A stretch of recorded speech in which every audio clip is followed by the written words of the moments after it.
on a du vitaïti, on a de la papaye verte, on a de la menthe.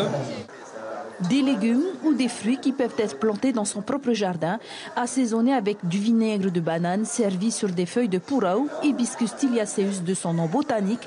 C'est 100% local et bio. Il y a même du cacao planté ici à Tahiti. Objectif de ce village, encourager tout un chacun à adopter une alimentation saine, équilibrée et surtout pas chère.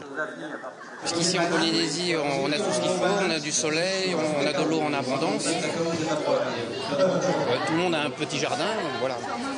Et puis aussi, ça permet aussi de pouvoir planter chez soi et donc d'éviter beaucoup de dépenses. Parce qu'en fait, on passe son temps à aller dans les grandes surfaces, à dépenser énormément d'argent.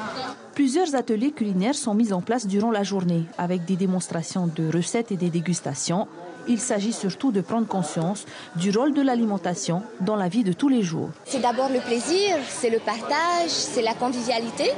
Et aussi, dans nos choix, finalement, mais quelque part, on a un impact sur le développement de filières.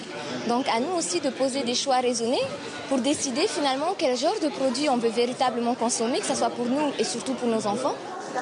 Des lunettes 3D, une eau pétillante dans le gobelet, ce test permet de ressentir les goûts.